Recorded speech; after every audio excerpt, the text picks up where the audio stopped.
to the gentleman from Florida, Mr. DeSantis, as much time as he may consume to get this off of his heart.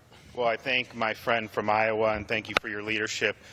Mr. Speaker, it was really distressing to hear that Christ Church in Alexandria is removing a monument honoring its most famous parishioner, George Washington. It just made me think, what is this world coming to?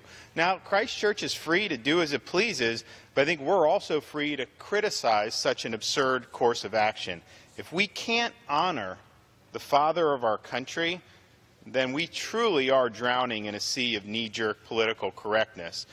Washington was one of the few truly great men, an American original without whom we would not be standing here today as free people. I just want to tick off a few things before I yield back to my colleague from Iowa, but this is important. His stewardship during the American Revolution brought America a victory that we really had no right to win against the most powerful army on earth.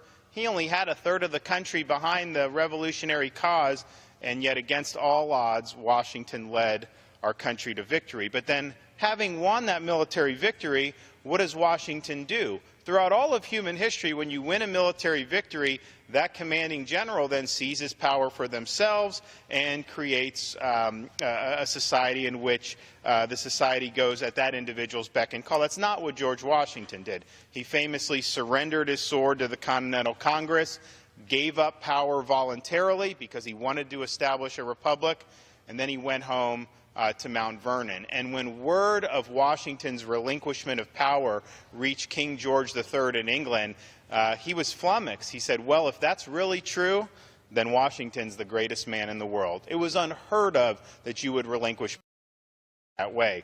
Napoleon, on his deathbed, obviously he had a lot of trials and tribulations.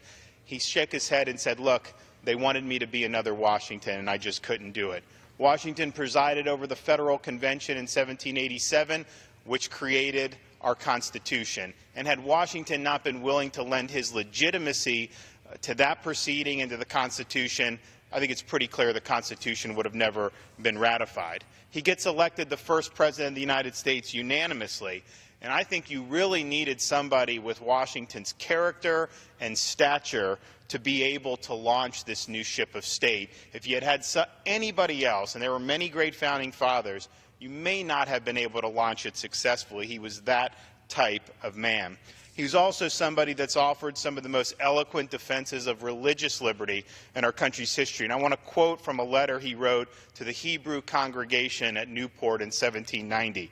He said, "It is now no more that toleration is spoken of as if it were the indulgence of one class of people that another enjoyed the exercise of their inherent natural rights. For happily, the government of the United States, which gives bigotry no sanction, to persecution no assistance, requires only that they who live under its protection should declare themselves as good citizens, and giving it on all occasions their effectual support."